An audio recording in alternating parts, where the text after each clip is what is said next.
Hello everyone, and welcome back to another episode of Dinosaur TV. So, today we are doing Suchomimus, which means crocodile mimic. So, as I said in the previous episode, this dinosaur evolved from Ichthyovenator. So we have Baryonyx, well, actually we'll do the whole line. Australopithecus, Baryonyx, Ichthyovenator, Suchomimus. So, Ichthyovenator, again, unfortunately we're not going to cover on this channel, but Suchomimus evolved from it. Now, Suchomimus, and as you can see, because I'm going to post the picture, obviously you'll see, of the sail. So, it had a decent sail, actually. So, again, I'm going to do a different video in 2 videos from now, after we do Spinosaurus. And it's going to be about, why does it have a sail? You know, because it's kind of weird, you know, because really no other dinosaur has a sail. There's actually one more. It's called Oranosaurus, and it was really funny. It lived with Spinosaurus and Carcharodontosaurus. So it had a sail, though it was an herbivore. It evolved from Iguanodon, but that will be another video for another time. So I will do a video again on, it's like, why do they even have a sail? It's kind of bulky. We will actually go into Stegosaurus and Dimetrodon a little bit. Why do they have sails? Well, Stegosaurus has plates. But, so Suchomimus means crocodile mimic. It lived in North Africa because, again, like I said, is Ichthyovenator from Baryonyx went down and evolved, got bigger because there were more fish available, so they eat more in North Africa.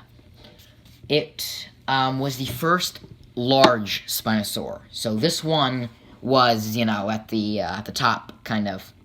Well, that, and then there was another dinosaur that was Carcharodontosaurus's cousin.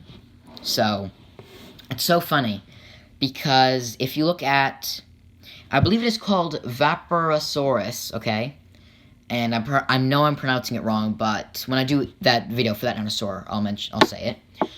It lived with Australopithecus, and it was the Carcharodontosaur ancestor, just like Australopithecus was the Spinosaur ancestor. So it's so funny. Since the beginning of time, these two have always fought: Vaporosaurus and Australopithecus. Baryonyx and I believe it was called Nenvetor, I don't know how to pronounce it, but it lived with Baryonyx, and these two fought. Then you have another species, which I do not recall the name of.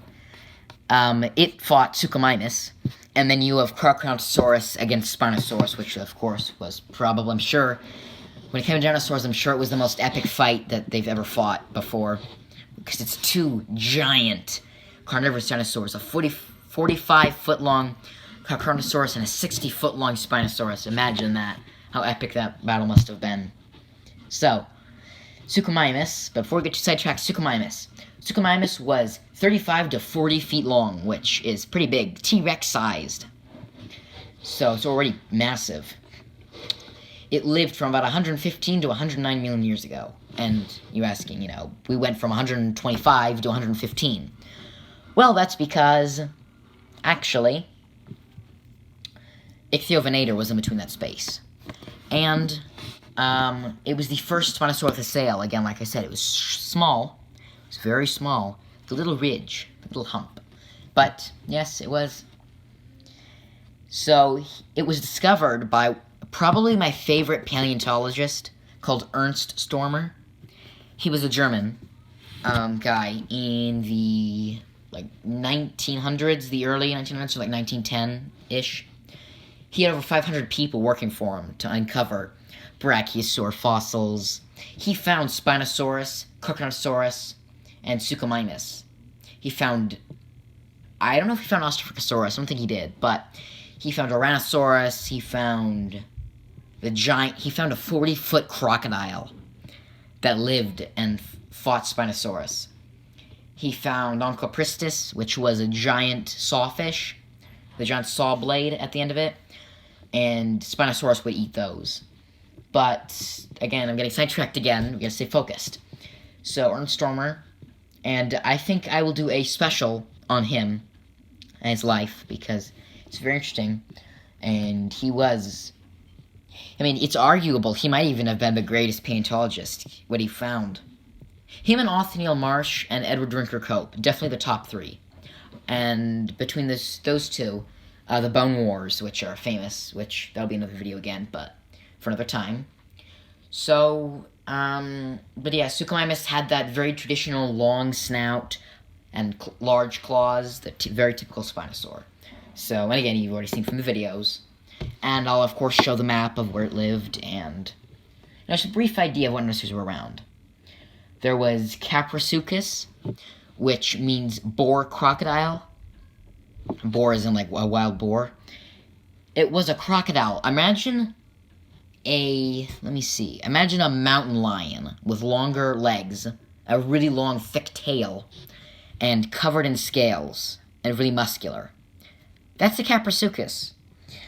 They were, I'm not quite sure the size, and I will do a video on it, but it was something that would have hunted small dinosaurs and been an absolute nightmare. But, I mean, Spinosaurus could have, easily taken it down. I mean, just kicking it would have killed it, because of how big Spinosaurus is, and Carcharodontosaurus would have probably hunted it, so it would have to, lurk in the depths, of the swamp to hide from them.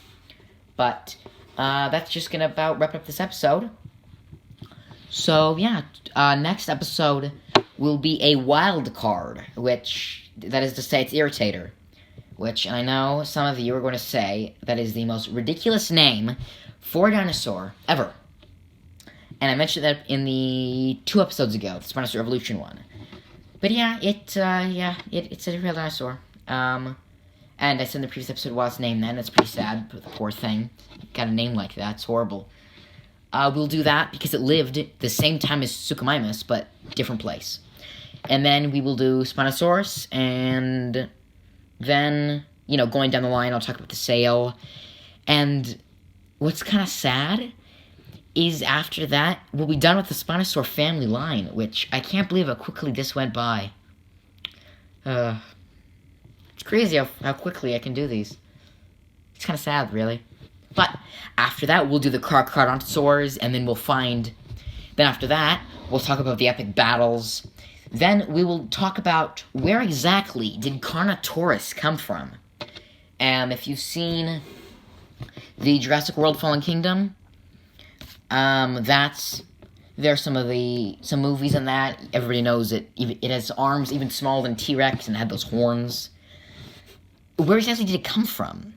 Actually, its ancestor lived with Carcharodontosaurus and Spinosaurus. It was called Rugops, which, yes, it's named that.